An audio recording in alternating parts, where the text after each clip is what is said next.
Hello, welcome to everyone in this video. Indian ইকোনমিক্সে আমাদের 36 নম্বর class আজকে আমরা কিছু এমসিকিউ প্র্যাকটিস করব। WBCS মেনের প্রিভিয়াস ইয়ারের কোশ্চেনের সলিউশন আজকে আমরা দেখব কয়েকটা। দেখো, ফার্স্ট কোশ্চেন আমাদের বলছে CRR instruments are applicable on, মানে কোন ক্ষেত্রে এটা অ্যাপ্লিকেবল হয়। সিআরআর ইনস্ট্রুমেন্টটা, সিআরআর মানে হচ্ছে cash reserve ratio. Cash reserve ratio কোন ক্ষেত্রে অ্যাপ্লিকেবল হয় সেইটা আমাদের জানতে হবে।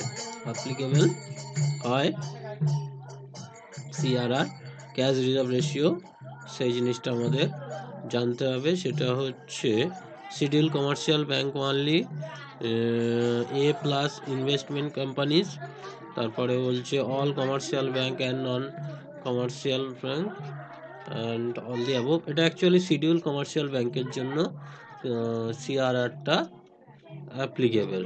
ঠিক আছে,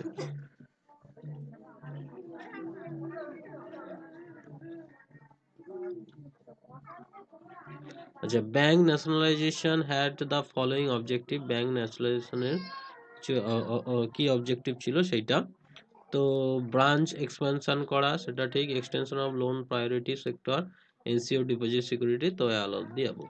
which one is the correct to control inflation? RBI কি করে? আরবিআই হচ্ছে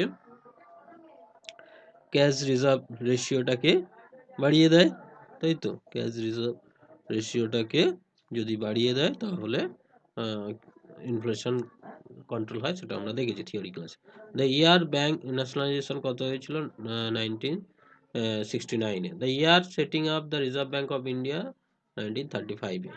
maintenance of the high statutory liquid ratio was not followed by, high এসএলআরটাকে করেনি, সেটা হচ্ছে Narasimha Rao committee. RBI practice repo ratio to, repo ratio practice mainly RBI করে থাকে, সেটা হচ্ছে আমাদের লিকুইডিটি অ্যাবজর্ব করার জন্য। রিজার্ভ রেশিও রেপো রেটটা, তাহলে লিকুইডিটি অ্যাবজর্বড হয়ে যাবে, মানে মানি সাপ্লাইটা কমে যাবে। Cash reserve ratio is instrument of the control, direct and mostly indirect, effective of fuel, uncertain and effectiveness. এটা actually indirect method by which they control করতে পারে।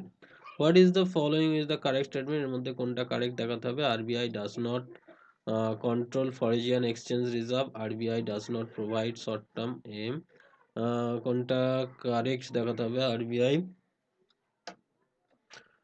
does not have RBI control foreign exchange, RBI direct control on the non-banking financial, না, RBI non-banking financial direct control করে না, এটা হচ্ছে answer. So which of the following is not quantitative credit control of RBI? quantitative credit control নয় এর মধ্যে কোনটা? সেটা হচ্ছে মার্জিনাল রিকোয়ারমেন্ট, এটা হচ্ছে কোয়ালিটেটিভ, রাইট। আমরা কোয়ান্টিটেটিভ আর কোয়ালিটেটিভ নিয়ে পড়েছিলাম।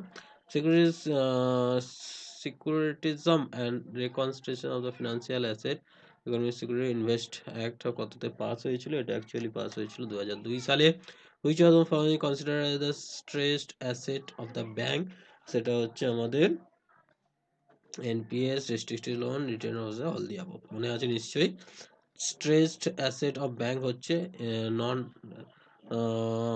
Profitable performance asset, restricted loan R return of asset, তিনটের যোগফলটাকেই বলা হতো। তারপরে বলছে এখান দিয়ে কনসিডার করতে হবে, করে কোনটা কি ঠিক না ঠিক সেটা বলতে হবে। তো এখানে হচ্ছে PCA norms permit RBI to put place certain restrictions as the halting ban and stopping the divided payment, এটা ঠিক। The norms are also capable even capping the banking lending limit on the sector, এটা ঠিক। Under PCA RBI capable, তো তিনটেই ঠিক, option D. NABARD associated with, NABARD হচ্ছে rural ব্যাংকের সাথে associated. Bank rate is instrument of credit control, leading fiscal, instrument tax revenue, instrument deficit finance, এটা actually credit কন্ট্রোলের জন্য রেড ব্যাংক রেটটা হয়। In which year Reserve Bank of India established? 1935. In which of the following rules is not determine the Reserve Bank of India? এই তিনটা তো করেই, prime leading রেটটা করে না। ফার্স্ট গভর্নর অফ আরবিআই, এটা আমাদের জানি, এটা হচ্ছে ওসবর্ন স্মিথ হচ্ছে first governor of India. Exim bank set up হয়েছিল কবে? এক্সিম ব্যাংক সেট আপ হয়েছিল 82-তে, 1 জানুয়ারি 82-তে এক্সিম ব্যাংক সেট আপ হয়েছিল। ভ্যারিয়েশন ইন মার্জিনাল রিকোয়ারমেন্ট, এটা কোয়ালিটেটিভ ক্রেডিট কন্ট্রোল, কোয়ান্টিটেটিভ নয়, qualitative credit control. In RBI wants to make more expensive for the banks to borrow money, তাহলে যদি বেশ বড় মানি বড় করার জন্য মোর এক্সপেন্সিভ আছে, তাহলে আমাদের ইনক্রিজ রেপো রেট করতে হবে, রেপো রেটটাকে ইনক্রিজ করে দিতে হবে, ইনক্রিজ রেপো রেট। আচ্ছা, in certain real time interbank electronic fund transfer NEFT, which of the interbank electronics এটা হয়, সেটা হচ্ছে আমাদের IMPS। আচ্ছা, RBI repo rate absorb liquidity, the statement is true, repo rate বাড়িয়ে দিলে absorb হয়। Money policy increase, the inflation rate is money policy increases, the inflation rate is known as the, এটা অ্যাকচুয়ালি চিপ, অ্যান্সার তো লেখাই আছে chip মানি policy বলা হয়। আচ্ছা, ম্যাগনেটিক লিঙ্ক ক্যারেক্টার MICR, এটা 9টা ডিজিটের হয়, আমরা বলেছিলাম প্রথম 3টে ডিজিট কান্ট্রি, তারপর ব্যাংক, তারপরে হচ্ছে ব্রাঞ্চের, তাই তো? কান্ট্রি ঠিক নয়, লোকেশন, প্রথম 3টে লোকেশন, তারপরে ব্যাংক, তারপর branch.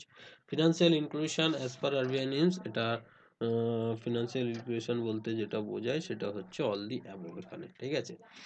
Since 19 April 24, Reserve Bank of India had adopted the new measure of the inflation which is known as, এখানে আমাদের আলটিমেটলি কনজিউমার প্রাইস ইন্ডেক্স দিয়ে মেজার করা হয়, এটা আমরা অন্য জায়গাতে কোশ্চেনটা দেখেছিলাম। তো আজকে এই পর্যন্ত, নেক্সট ক্লাসে আরও কিছু WBCS মেনু নিয়ে ডিসকাস করব।